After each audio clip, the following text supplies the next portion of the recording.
Hello and welcome to Development Makers. Today I'm speaking with Dieu, Merci Luundo and Christian Mabuku. Dieu Merci is the founder of Vijana Twaweza Youth Club in the camp, an organization that brings people from different nationalities together to raise fish, to grow vegetables, to find new solutions for improving nutrition for people in the camp and for bringing people together in the camp from diverse backgrounds. Christian Mabuku is a member of the club and currently in Armenia studying. Maybe Christian, could you tell us a little bit about your experience as a member of Vijana Twaweza Youth Club? Yeah, thank you so much. My name is Christian Mabuku. I'm from Burundi and I'm 19 years old. I was introduced in a refugee camp since in 2010. So I've been living in Kakuma Refugee Camp for 12 years. Back in 2018, I met Luundo and I found out that Luundo is trying to develop something in the camp. And because my experience in the refugee camp was really tough and the refugee crisis became something really matters to me, I didn't hesitate to join him. So you guys... the idea that he had toward the community. So I've been working with Vijana Twaweza since 2018, and I've been working as the program manager. Mainly my work was to make sure everything on the ground runs smoothly, to plan for the daily activity, and to make sure that the organization is growing, to make sure that the organization is inclusive, because the organization consists of different people from different community. Yeah, so yeah, and since by working with Vijana Twaweza, I was able to acquire a lot of knowledge, especially in solving problems in the community, integrating with different cultures, which helped me in my application process for applying for a scholarship at the United World College, and also I was selected to study at the IB program in UWC Dilijan, of which I traveled 2 weeks ago. So currently I'm in Armenia studying at the United World College Dilijan. But refugee crisis, as I said before, is something that really matters to me, and I'm really passionate about making a difference. I always want to see myself as a person who can reduce suffering. So I believe that having the opportunity to come to study here in abroad is not just my opportunity, but it is just the opportunity for me to create more opportunity from where I came from. So currently I'm here to integrate with different people because I'm studying at the international school. So I'm here to seek a different way how I can continue supporting my fellow members back in Kakuma Refugee Camp, and to see how we can accelerate the development of the projects back in the camp.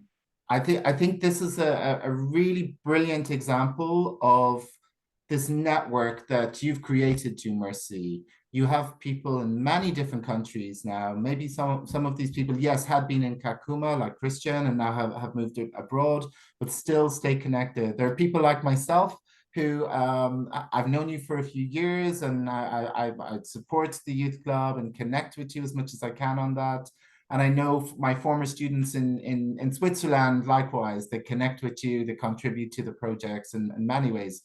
But what I'd love to know is, first of all, how do you get the energy to connect all of these people around the world around this this common goal of, I think it's hard for me to even explain the common goal because there are so many common goals. I think improving nutrition, connecting people, refugee-led development, and so on. So where do you get this energy from? Yeah, you know, Paul, it is not easy. It's not easy. It's very, very challenging, very difficult. But you know, when you already identify the problem in your community, and you love your community, you have to do something which can bring impact, not to yourself, but to the community. You know, like when I come with this idea, when I came with it, surely I could not do it alone. I could not do it alone, but I was forced to search around people who can assist this idea to become a real idea, to become very big, to help the community. You can see like Kakuma is full of youth, it's full of many people, but not everyone we can include in this process. We need at least those brilliant people. Those people are motivated, even if they don't get anything from the group, but they feel happy to, they feel glad themselves to assist the community, you know. So this is something which brought us together. I think it was in 2019, I think we managed to organize a very short video to talk about COVID-19, which we spread here in the Kakuma Refugee Camp. I hope also Christian was around. I don't know, he was playing the role of journalist, so I don't remember again, but it was also in in the video, you know. While others were not able to make it because they were worried, you know, that during the COVID-19 there were so many rumors which were going around.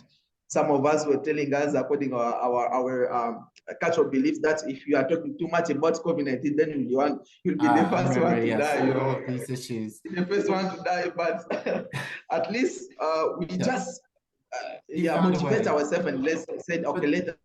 What I find really interesting is that as a teacher, as an educationalist, I find it really interesting that you use education as a framework for your network. So I'll explain a little what I mean. So you initially brought people together from your studies in Kakuma. Then you brought your teachers that were teaching you into the program that you were creating. So myself and my colleague Jamila and so on.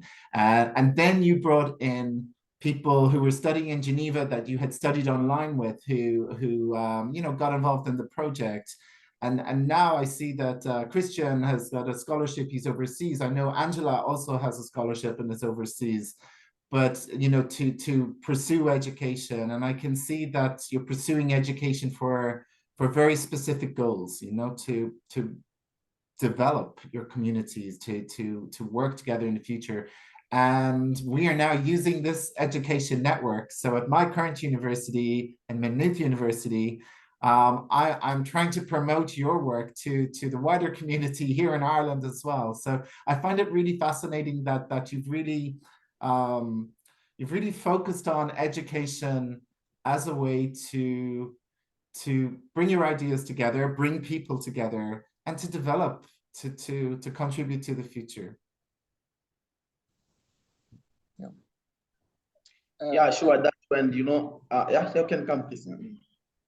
So what I wanted to add is that I know Luundo as an affiliative leader is the person who always wants to engage with people without discriminating or undermining people's culture. He respects people's culture. I think this is the main factors that has lead people to join him, and also the fact that everyone who is a member in Vijana Twaweza are people who are really passionate about solving refugee crisis, you know, making an impact in the community. And the way that Luundo's engage with people from different community, I think is some of the also contributed to why Vijana Twaweza now is a diverse community, because even now people are actually people want to join Vijana Twaweza because but before we were looking for people to join us because we were trying to promote our ideas, you know, try to tell people to promote to other youth, like, this is what you're doing, we need to come together, the young people. But currently people have came to realize that what Vijana Twaweza is doing is not only about is not. Well, I think that's the power of the education Kakuma Refugee Camp framework also behind it as well, isn't it? That there's a power in education, and people now see that education progresses. People in Kakuma, they see what education can do. They see you can create this hugely successful fish farm. They see that you can get scholarships, that you can bring people together. So I think there's a real power behind that. To Merci, maybe you want to speak a little bit about that as well, about the education guiding force, a framework, a skeleton, let's say, anything you want, behind Vijana Twaweza. Yeah, even though we don't have that much opportunity to continue with our studies, especially when you finish the secondary, it is not easy for refugees in Kakuma to continue with the university studies or high school studies. But at least we are trying to prioritize education in our group. So right now, we could even see Nyasande here. We could see all those ladies here around, but they're not around because they are doing some online courses and they are very busy. Yeah, I used to understand. Because without education, we could not even move from the place where we were to where we are now. I think, for example, the logo that we use in Vijana Twaweza was designed by Christian. If really? Okay. This guy didn't say enough skill on that, we could not manage to get that one. But based on his skills, which he gets somewhere, he managed to organize this, you know. And based on the education, like we have our friend Globe, who is our secretary now in the team. The guy is much contributes contribute to the progress of the organization based on his education, you know, because he's involved in SNHU. I don't know, something university in the US, I don't know how to pronounce it, you know. So at least we really encourage people to continue with education, because this will assist us to make this will assist us to make our future life very, very great when we're back to our countries. Yeah, and just to kind of like I'd say a little bit more about that. I know that you're guided by some principles. So the club is guided by these kind of theoretical principles or educational principles, let's say even. So permaculture, equality, fairness, justice, human rights, all of these kind of concepts that you've learned, I know you've learned through the various courses that you've taken. How do you develop, say, the concept of respect for human rights within the Vijana Twaweza Youth Club structure itself? Yeah, first of all, you know, the permaculture course, the permaculture itself, it's really it is like really respect for nature.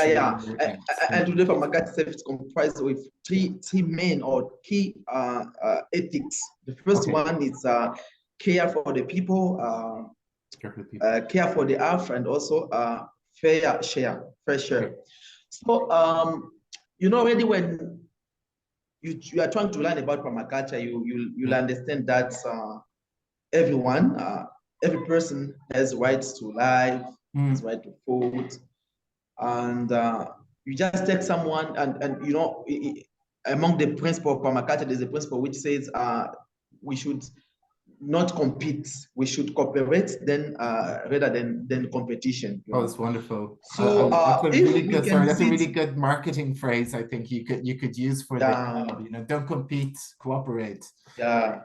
If we can see, okay, let's say I can get Nyasande, she has, let's say Nyasande, she's very good in these particular skills. Yes. I'm very good in particular skills. How can we use these skills together in order to make something very great? And this is what we are doing in the Vijana Twaweza Club. It is not easy, Paul, to be honest. Yeah. A group of people where you found South Sudanese, Burundian, Congolese.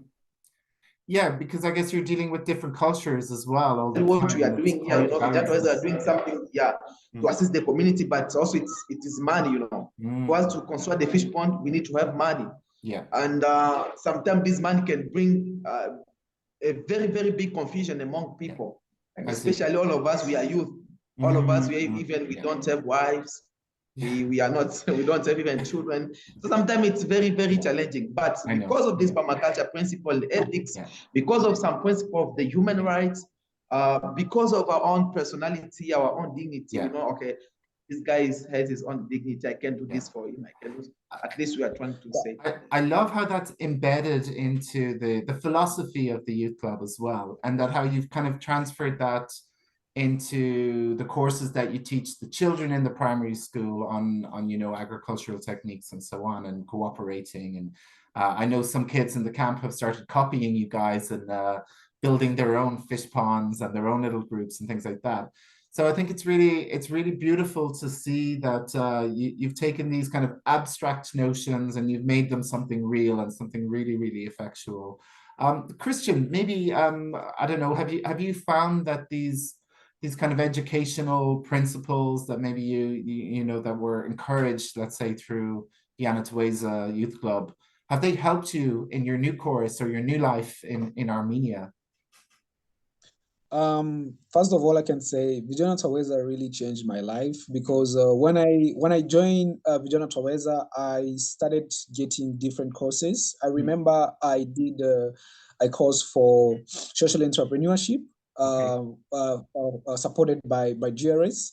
So this course also helped me to learn first how to identify problem in the community. We also learn how to write project proposal. So all these sort of educational resources really had a really huge contribution in my life, and also it's also contributed me to respect the presence of women in our community.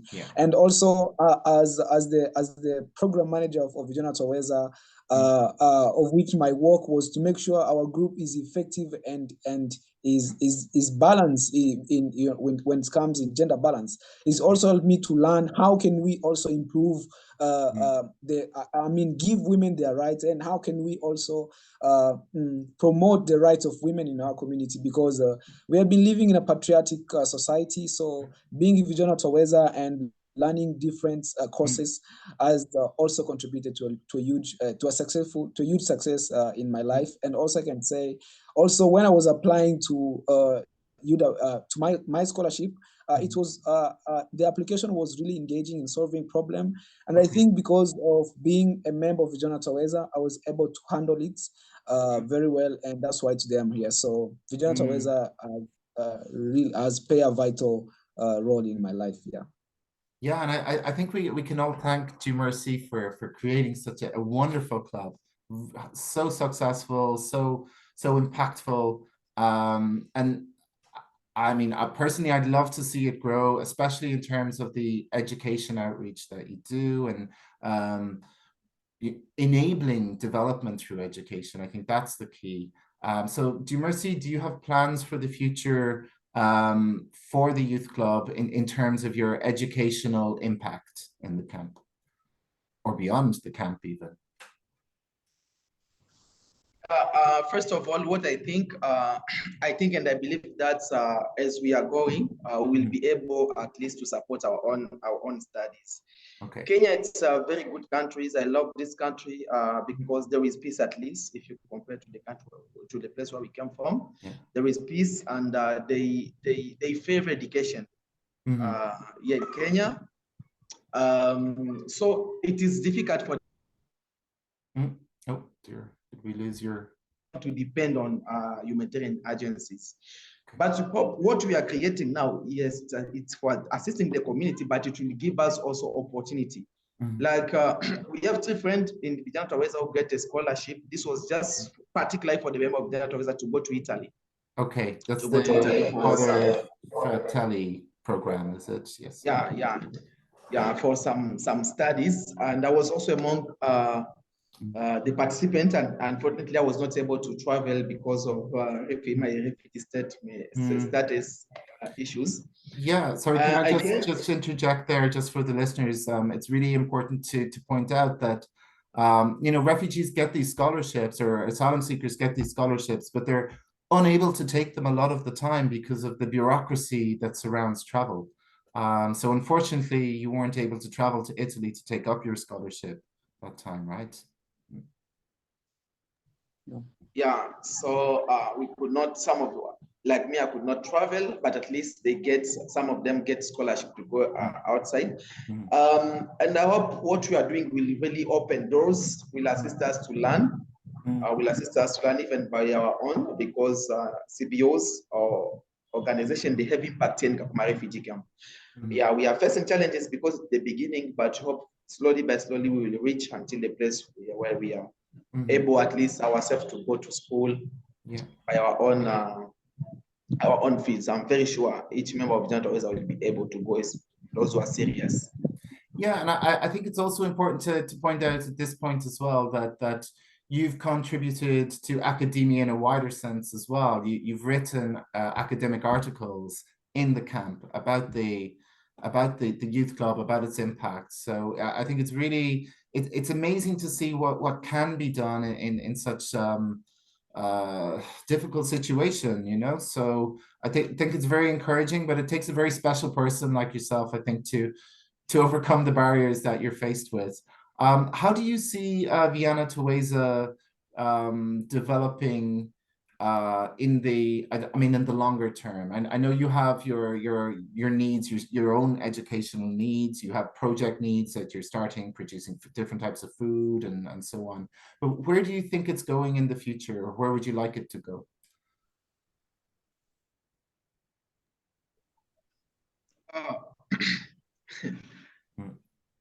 That's a very It's a big question. very tough question. But are you talking me as an individual or like the group Vijana Twaweza, I think? Huh? That's another big question, because I think you are the group, no? So maybe where do you think Vijana Twaweza is going to go? Its impact, maybe. First of all, when I saw, when I see those ancient pictures, those previous pictures when we started this Vijana Twaweza, and when I see where we are now, I can see there is a very, very great progress, because that fish pond was very small, very congested. Inside fish were very congested. The environment was not good, I remember all the fish died at the start, right? Because of the leaves, the neem trees fell into the water and poisoned them. But you weren't put off. You continued, and you made it a huge success afterwards. Yeah. So it was very, sometimes today we are talking about foodborne disease, but the environment that we were raising the fish previously was not good, As Christian said, we started without any skills. It was very, very tough, very challenging. But now we are now trying to progress well. Some humanitarian organizations are now seeing the impact that we are creating and which we may create in the future. They are not trying to support us. And the guy says that we receive some social capacity building from GRS. We receive the Jesuit Refugee program. All those organizations, those humanitarian organizations, they are now trying to support to see how they can make this idea very good. So I think I think that's a very good point that you're making there. So many people need fish now. But we hope it will not only finish to the fish, but we'll also see how to connect our communities ready to continue to promote peace, to promote reconciliation among people in Kakuma Refugee Camp, because what we know, many of us will go back to our countries, but at least each member of Vijana Twaweza will go back to his country with something very special that he learned here in Kenya. Kenya is a very, very good country for learning, for getting new skills. And when we are going back to our countries, I think things will be very smart for each one of us. I imagine they will. If I can if I can add something on top of what I want to say, I think going back to your question, for my experience as Vijana Twaweza and the dream that I've had for Vijana Twaweza, I think at the moment that we are, I think the dream of Vijana Twaweza is currently we are actually supplying food, not in the whole refugee camp, but in few places, mostly like Hong Kong, and the camp is divided into 4 phases, and also we have a new camp. Sorry, just to interject there, I think we have to explain the geography of the camp. So it's very widespread. It's a huge area, and it's divided into, is it 4 different zones? And one of the zones is Hong Kong, right? One of the areas, it's called Hong Kong. So so mostly Vijana Twaweza we supply food in Hong Kong, but our future dream is to see that we want to be able to supply our fish in the entire refugee camp and make sure that we are able to fight food insecurity in Kakuma Refugee Camp. It's a huge issue. And also make sure that because when I was back in Kakuma before coming to Armenia, I took Vijana Twaweza as the foundation of my life. And also we want to make sure Vijana Twaweza is able to, to improve the life of the members, and also to become like other organizations that support vulnerable people. Yeah. So we want to be able to supply enough food in the entire camp, and also improve the life standard of all members as in general. Okay. Oh, well, thank you guys so much. I mean, it's always a pleasure talking to you, and I always learn so much, and really thank you for agreeing to share some of your experiences. And unless there's anything else you'd like to add before we finish about the future of Kakuma, or maybe something that you think listeners here in Ireland or in Europe could do to help you guys. Is there anything that we could do? What I can like to say is that we'd like to visit, people to visit refugee camp, because there's a lot of opportunity and young, brilliant people who are in Kakuma Refugee Camp who are trying to stand on their feet in solving some of the human, challenges. So I would urge people outside there to come to in Kakuma Refugee Camp to experience what is going on, and also to support young people who are there in Kakuma Refugee Camp.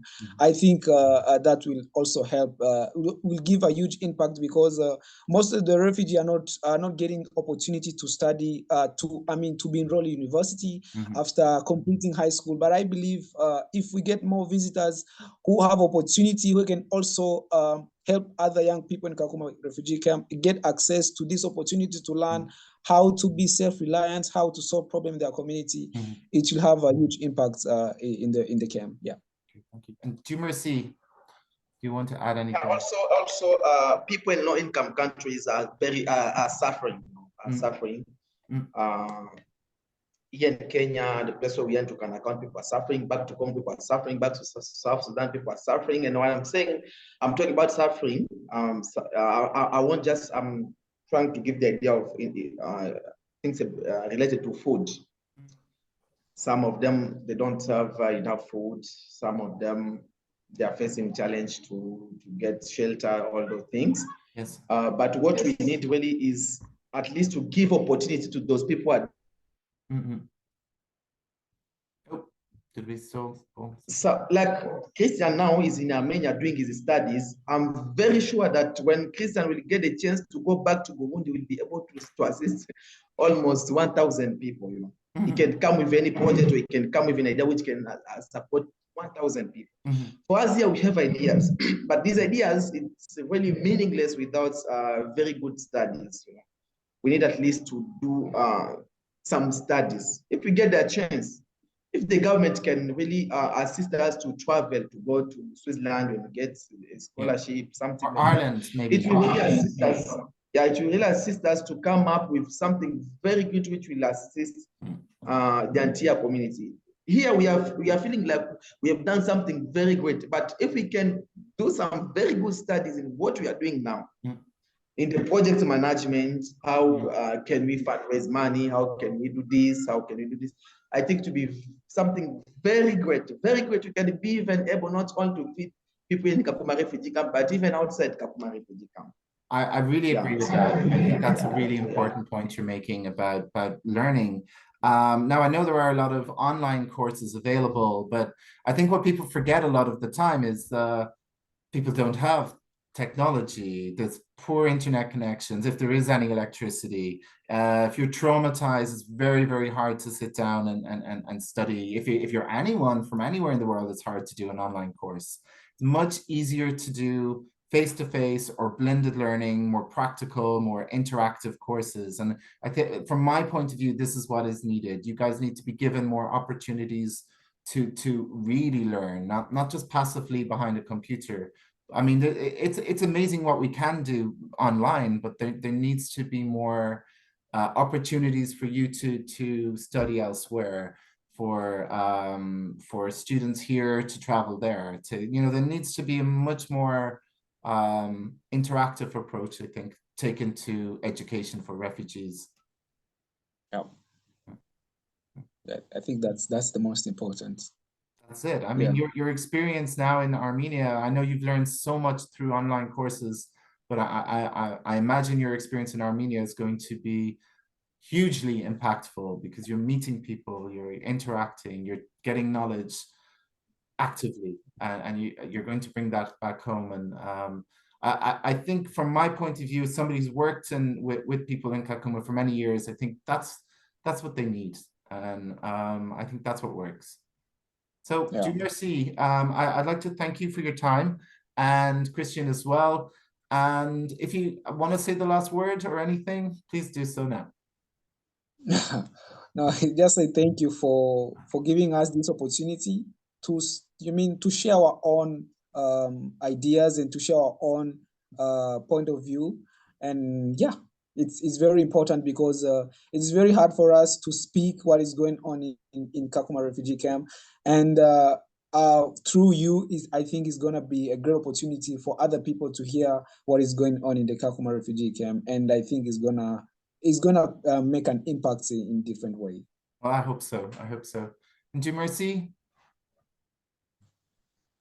For me, Paul, to be honest, I want just to thank you because, to be honest, I know that if we reach the place where we are, if we are progressing well, it's also based on your great motivation that you provide to the group Vijana Twaweza Club.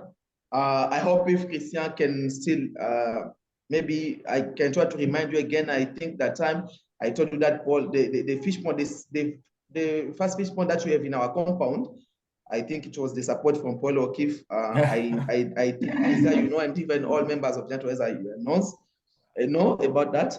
And really your motivation every time when we have Zoom meeting, all those advisors, there's something which make us really. I think from my perspective, what's so great about that is that, like, we've become very good friends over the years, you know, working together, studying together, teaching, learning.